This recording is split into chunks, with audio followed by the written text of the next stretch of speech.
All right, high rollers, he is back once again to let off some steam and talk some darts. Massive darts fan who believes the Lakeside is home to proper darts. We are just coming off 2 world championships, the PDC, then the BDO, and now we are hunkered down for Q School. I call him the Rocky of Darts. I love his musings on Twitter, all things darts. He speaks his mind, and more often than not, I find myself agreeing with him. Aki Balboa joins us now. Welcome to the show, my friend. Thanks for being our high roller today. Thank you for having me on. It's a pleasure to be on. Where do we start? I mean, so much has happened. How about Q School?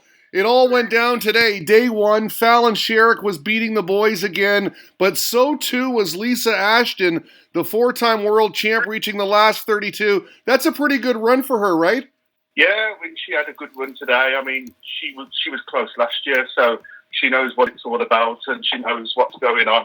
And Fallon played well. She beat Paul Nicholson before coming unstuck to Darryl Pilgrim. So she's in good stead as well. A lot better than the other BDO lads like Mitchell Williams, who went out pretty early today.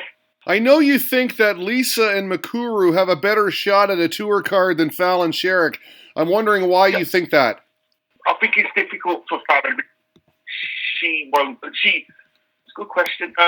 She did really well at the World Championships, but she did okay today, so I might have to revise that. but Lisa's got more experience, and I think she's better on the floor than Fallon is.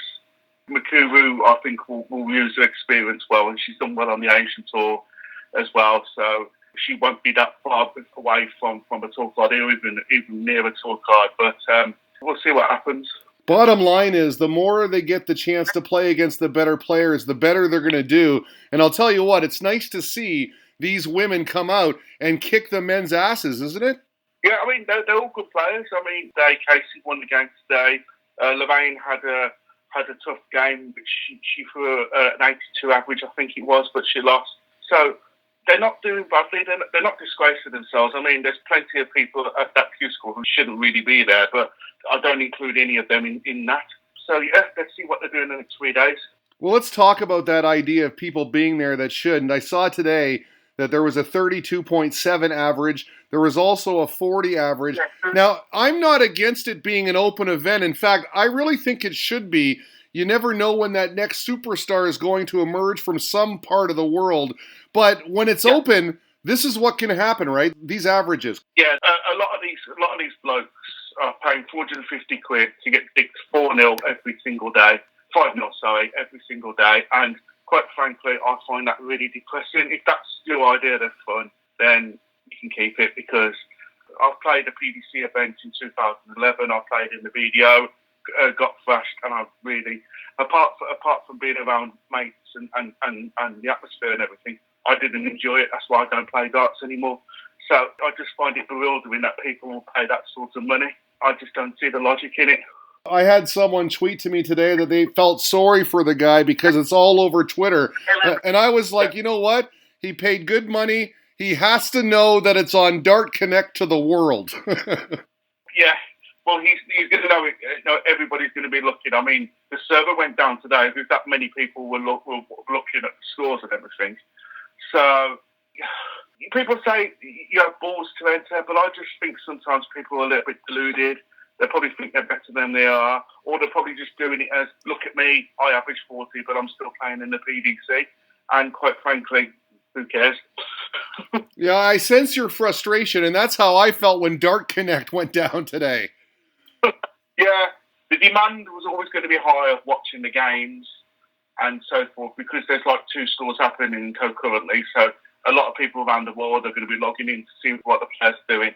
And I'm not surprised it went down. I mean, the demand must have been high.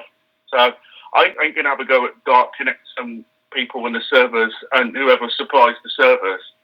It's just one of those things, but, you learn from it.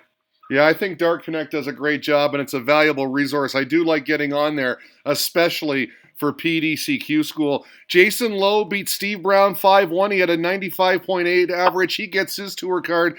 Gary Blades beats Tony Newell 5-1. I don't know much about him. In Europe, you had Harold Leitinger, I believe. He got by Martin Kleermacher to get his card. So very exciting day, especially for those 3. Yes, Jason Lowe has been a very good player around the West Midlands area where I lived for a hell of a number of years. People would say he should really be on the PDC Tour, and he's done it today, and he's got some good averages, so that will keep him in good stead when the Pro Tour starts next month. Gary Blades, he plays for Lincolnshire in the BICC. He played on the PDC Tour 10 years ago, and I think he's had about 2 UK Open appearances. But the Austrian lad who qualified today, I don't know much about. I'll be honest. I think he's a complete surprise, really. And beating Clearmaker shows that and he beat Harms as well, so fair play to him. All right, let's talk about Andy Hamilton because he's a former guest of ours. I like watching the guy. I cheer for him. And he had a pretty good day today, got to the last 8. So it seems like the Hammers game has come around and he's ready to make a go of this. Yeah, well, he played well at the O2. When he lost 4-1 to Wayne Warren, but he averaged 95 and his game looks solid. He just got beat by good finishing from Wayne Warren, and, Wayne Warren went on to win it. So his game's in a much better place than it was 12 months ago. So if he carries on what he's doing, he won't be far behind. It certainly is an exciting time this time of year, right, with Q School. The next 3 days are going to be fascinating as well. Absolutely. I think there'll be a lot of drama, and everybody will have their own story, and I think you may see 1 or 2 surprises. You tweeted out a series of 3 tweets about Q School, basically calling it a hyped lottery. Yeah, it is. It is a lottery. I mean, I'm not taking it away from Gary Blades, but if you look at his run today, you think, well, he's got a bit of a lottery there because he averaged 87 throughout the tournament. And people go on, if you don't go into the PDC, you've got to average over 90, 95. But he got a tour card averaging 87.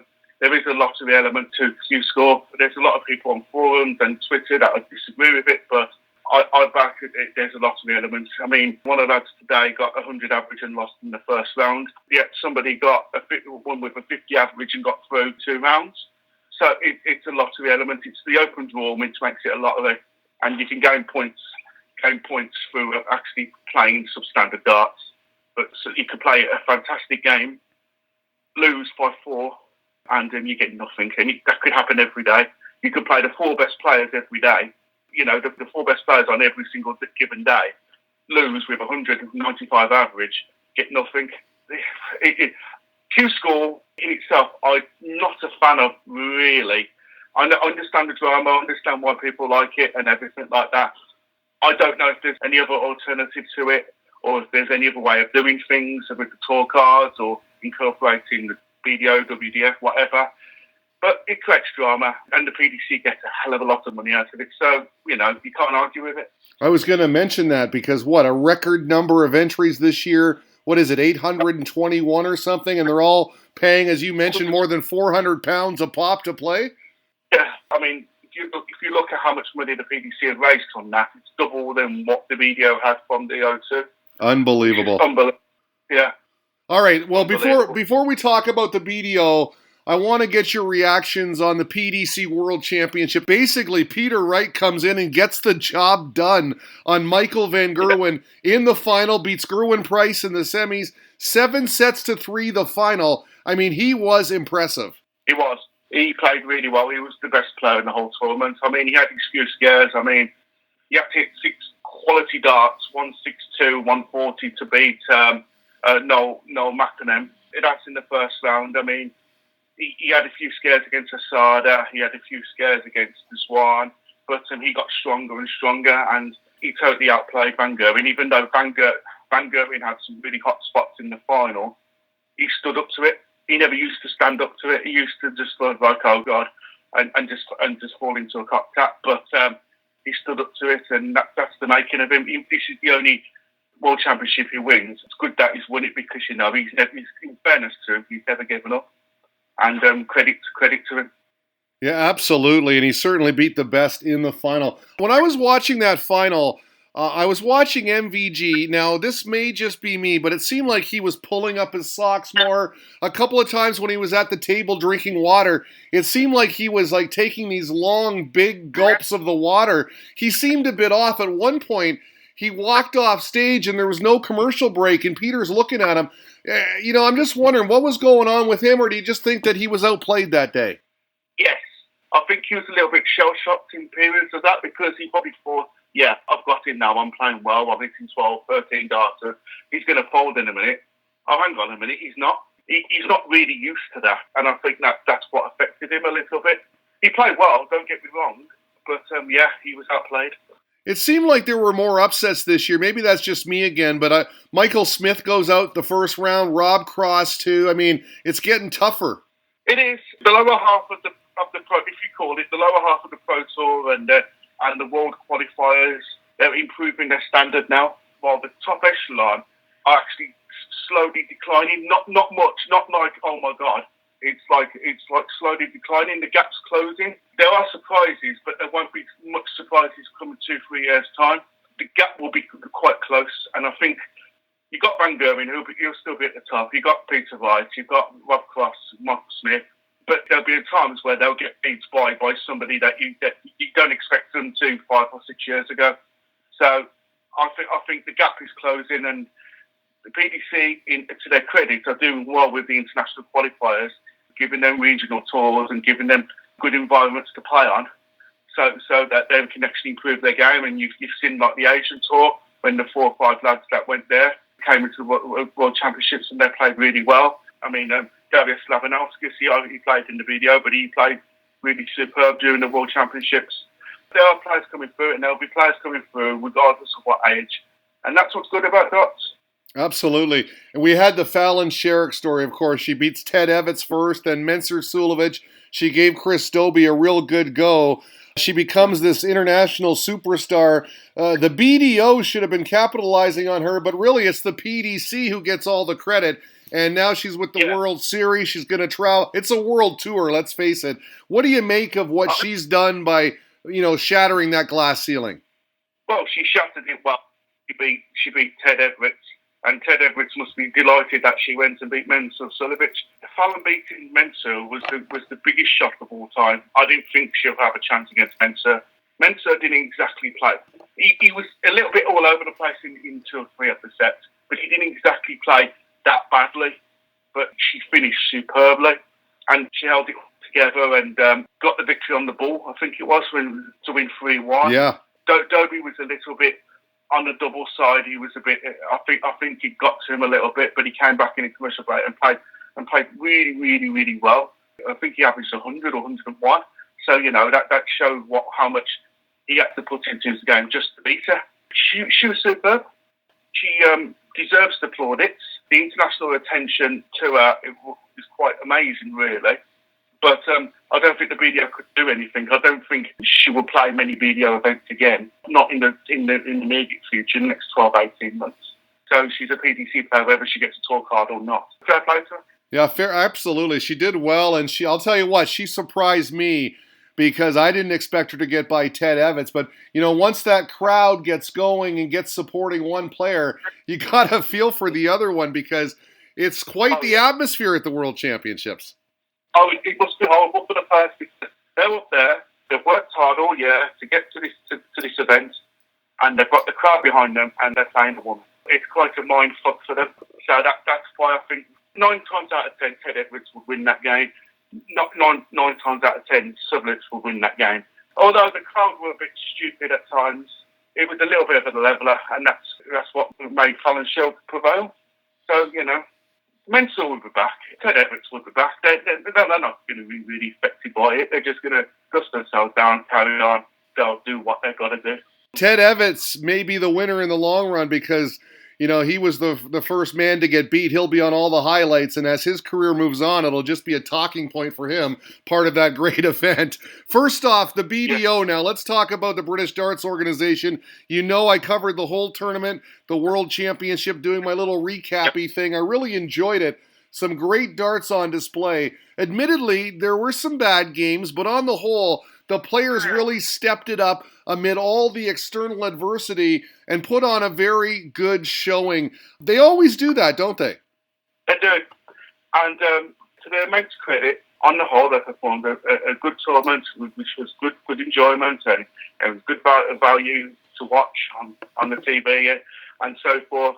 And to do that without having the prize money known to them is quite good, really. And I'll give immense credit to the players. because there was 5 or 6 of them that played really well. I mean, Paul Hogan was fantastic for 2 or 3 games. Okay, he lost it a bit against Jim Williams, but, that can happen. Scott Mitchell was solid throughout. He handled himself well against Leighton Bennett. Scott Waits played well. He did his job again. But Wayne Warren was superb. He was the best player of the tournament. He averaged well over 90 in every game. His finishing was superb in games against Hamilton and against Mitchell. And he was the worthy winner. And credit to him, he deserves to be a world champion. Yeah, he played so great, and you'll never take that away from him. And he was on top of the world. It meant a lot, of course, but then the sad note, the few days following, you realize it sinks in that you're not getting the money you deserve.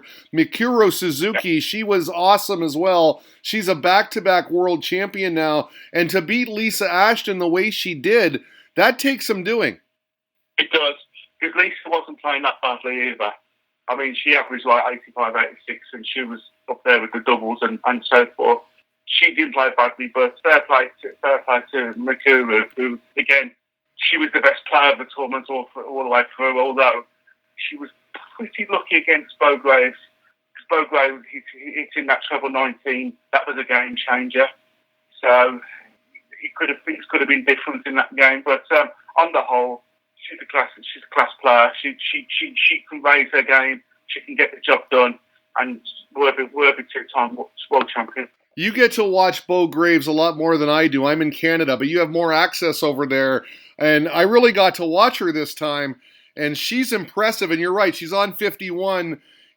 Sometimes you got to opt for that 11 because the triple doesn't bust your score. She wins the next set, so if she goes 19 double 16, she wins the match. But she's only 16, and I got to feel that she's going to put a few of these world championships together. Yes, she will. Depends really what will happen in the future. But assuming that there's going to be world championships in the BDO or WDF in the future, I think she'll pick up one very quickly, even before she leaves teams. So, yeah, she's a very good player. I mean, she hit the highest average of the ladies' competition. She's cool under pressure. She's got she made that mistake in the semis, but it happens. I mean, semi-finals on your debut, it's just fantastic. Absolutely. Really.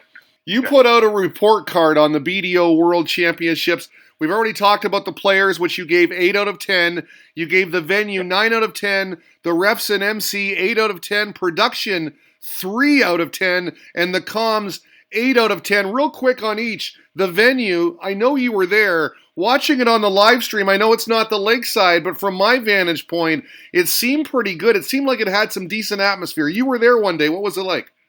I like the venue. I mean, Yo2 is an incredible place. I mean, there's loads of places to eat. There's loads of places to shop there. It's an incredible place. It's modern. It's high-tech. It's 21st century. It's a really good place.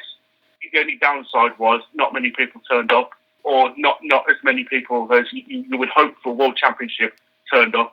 And the venue at times, although on the Friday night when the Whites Mitchell, that was a great atmosphere. That was probably one of the best atmospheres I've seen watching BDO darts for a long, long time. But yeah, it was really disappointing the way it was marketed, the way it was put out and everything, and stuff like that. But the venue was great. The refs and MC, you had Paul Booth and you had Kerry Crompton. You also had this gentleman doing the question like 140 call, which, kind of grew on me, to be honest. Yes, Harry Smith. The 140 call. I love that.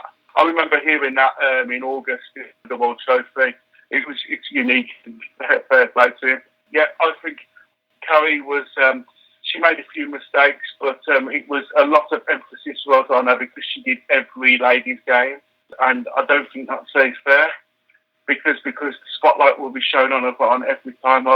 If it was mixed around, if she did a few men's and a few of the other guys did ladies, then I reckon it would have been a lot better for her. But, she'll learn from experience and come out better. So, I have no real issues with the or the MC. Paul Booth's been around for years. For me, it was refreshing to hear these different voices up there on stage, so I really enjoyed it. The comms, we miss Chris Mason, but the one great thing about darts is the comms always seem to be good. We don't really need to talk about that. You gave it 8 out of 10. The production, 3 out of 10, though. Your worst grade. The production was done by 24/7, who I'm not a fan of, to put it mildly. Their production for streaming events, I thought, leaves a lot to be desired. So I was surprised when they got the production contract. A lot of the graphics were wrong. A lot of the camera shots were wrong. We almost missed the winning. We could have missed the winning double from Wayne Warren. For the ball, it came out, but we would have missed that anyway, which would have been absolutely astonishing and absolutely disgusting, really. It was low grade, and when you pay peanuts, you get peanuts. Right, okay. And on that tweet, you added this: players produced a great tournament against the backdrop of an incompetent chairman and the issue of prize money. So let's talk about all the mess that is the organization right now. I mean, this is really sad to see what's happening. You've got Wayne Warren basically getting shunned of his money. You've got Jim Williams tweeting out about how after expenses, he's only getting £5,000 for his runners-up. I mean, people tweeting out like Adam Smith-Neal, if anyone knows how much I'm making, please let me know. I mean, it's just a shambles. As I said earlier, they didn't know the prize fund. They still put up a show, which for them is good credit, but the management of the BDO is just absolutely amateur. It's a shambles. The BDO board, if they had anything about them, should have resigned on Monday morning, because, quite frankly, it was, the way they went about not giving any details about the prize fund, and players tweeting, putting out tweets, putting out Facebook posts saying, "Well, how much money do I get?" Now, come on, the way you can't treat players like that. These players have given up their work days, go round Europe, round world even, ranking points to come to the World Championships, and you can't even give them to say this funding. And the letter afterwards saying, "I'm pleased to announce." Hang on a minute. Well, you should have turned around and said, "I'm sorry to announce that the prize fund has been closed." It just the way Jacqueline goes about it, he's like either doesn't give a toss, or he's so ignorant that he doesn't really care. And quite frankly, it's a shame. Well, Chris Mason, I mean, he opted not to broadcast. He wasn't part of it this year. I did miss him on the comms, but he put out this tweet. He said, BDO no longer fit for purpose. Deaths should face legal consequences, as many believe fraudulent business activities may have taken place. All very sad, but players knew this. The BDO goes bankrupt this year. I mean, that's a harsh tweet. And if any company is getting publicity like that, it's very unwanted. Yes, yeah, definitely. I mean, if you've seen all the newspaper coverage in the UK from the Sun and the Metro especially, and the Guardian, it was very negative towards the BDO, and that should send a message to the BDO board and to Des Jacqueline and the people associated with it that it's toxic, it's a mess, it's going nowhere. And really, the BDO should disband. The BDO should disband because it's not fit for purpose anymore. It's losing money, or it's got no money. It's run on a hyper delusion, and the players are being treated as idiots. And that's the worst thing about it. So what's next then? Do you think this is the last BDO World Championship we'll ever see? You tweeted out that if it is, it's a worthy send-off. But this is a sad day if this is the last one ever. It is. It is really sad.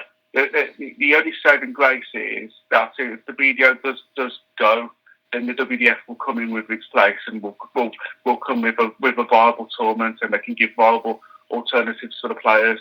So that's a good saving grace. I hope that happens. So, but the BDO is just not fit for purpose anymore, and it pains me to say this. And as Chris Mason said in an interview today or yesterday, he's made more damage in 12 months than Ollie Croft has in 30 years, and he's absolutely spot on with that, because it's been an absolute farce. And as long as he's chairman, I'm saying this, I will not go to any of the BDO TV events again. Wow. As long as he's chairman. Wow. Yeah. I will not associate. As regards to Opens, if they've got WDF, even though I don't play, if they've got WDF points, I'll consider going to them. But if they don't, I wouldn't go. So yeah, any TV event that the BDO run, I'm not attending. Knowing what I know about you, I find that very surprising because I know you're such a fan. You must find it surprising to be saying that.